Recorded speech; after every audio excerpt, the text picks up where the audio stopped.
After a solid round 12 win against St Pat's, the Lithgow Wolves looked to be in good touch for their journey to Blayney, but with a number of players unavailable, the Bears made them pay. After a strong couple of sets from both sides, Blayney were first on the board after a darting dummy half run from hooker Tom Leary.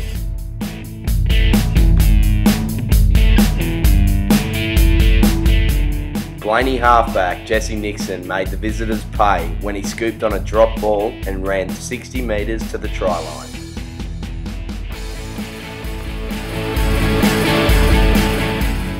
Another try to Leary next to the post saw the home side race to a 3-try lead, but with a string of penalties and some good hands, Lithgow bagged their first 4-pointer 20 minutes in.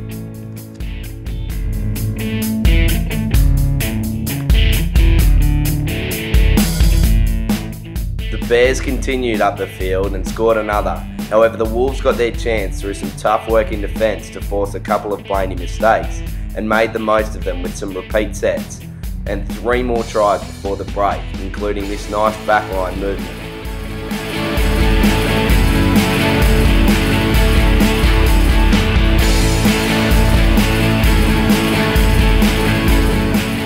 With the Wolves behind by 2 at half-time, it was the Bears who got the second half tries started, when a wayward pass was intercepted by Alex Pettit, who ran untouched towards the line.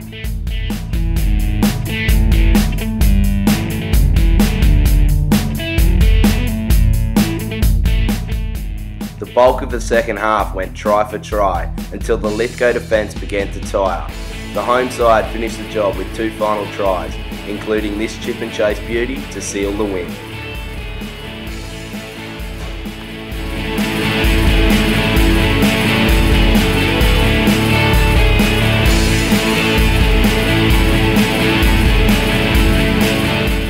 With 2 of the top 3 teams on show, the stage was set for a ripper of a match between the Cowra Magpies and the Bathurst St Pats. It took 20 minutes for the crowd to see some points on the board, despite each side having numerous opportunities. St Pat's were first to get across the line when their halfback Antonio Ale snuck through a rushing Cowra defensive line. St Pat's again managed to break through the line through 5'8" Gary Riley, who offloaded and sent Corey Averio over for a 4-pointer. Cowra hit back soon after when left centre Warren Williams got outside the Pats' defence and scored in the corner.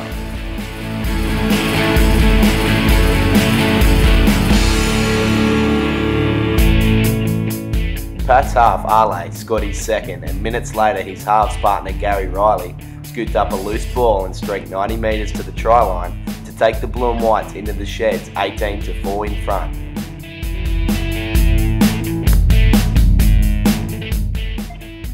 The Magpies were first to score in the second half through their halfback Ricky Whitten, who managed to step his way through a staggered defensive line.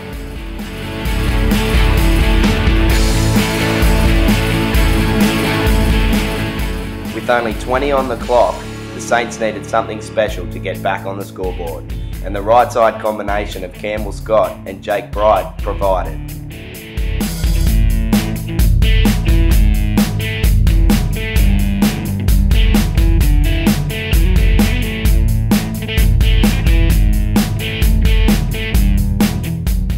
To their credit, the away side bounced back through Tim Holman, but it wasn't enough to save the Magpies, as both Gary Riley and Campbell Scott ran in a try each in the dying stages of the game to win 34-16.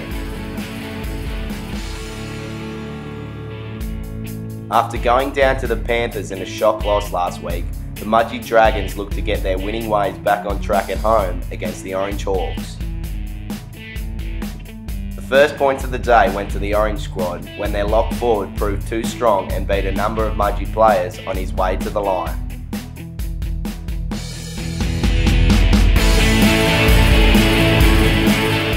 The home side hit straight back and minutes later scored this try from some nice second phase play.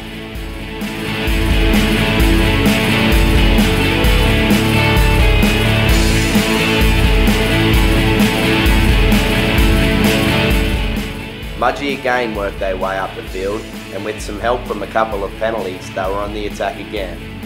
They crossed on the right hand side to take the score to 8-6.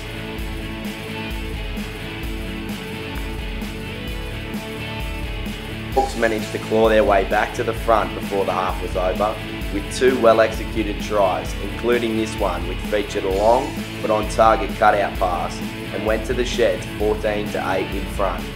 The Orange side again started the half well, snatching the first try in the second stanza, but the Dragons weren't done with yet and posted two more tries of their own, bringing them within 2 points. But that was as close as they would get, and the Orange side secured the victory when Lawrence Fogg scored from a short side piece, and the match finished up 26-18.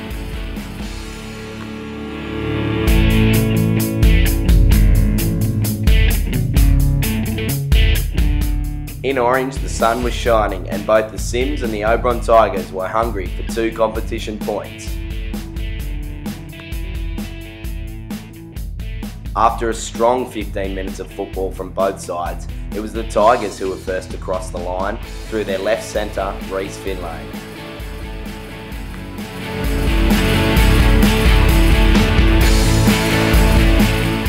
The Tigers scored again and took their lead out to 10. However, the Orange side remained composed and managed to get on the board through their left centre, Tim Bassman.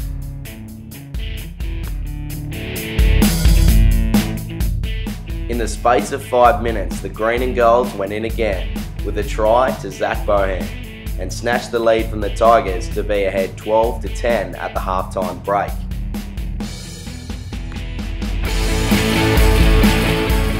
The Orange side continued to develop their lead in the second half with tries to Zach Rue, Sam Hill and a double to fullback Dan Stewart, including this well-executed set piece from the scrum, which saw the CYMS race to a solid lead.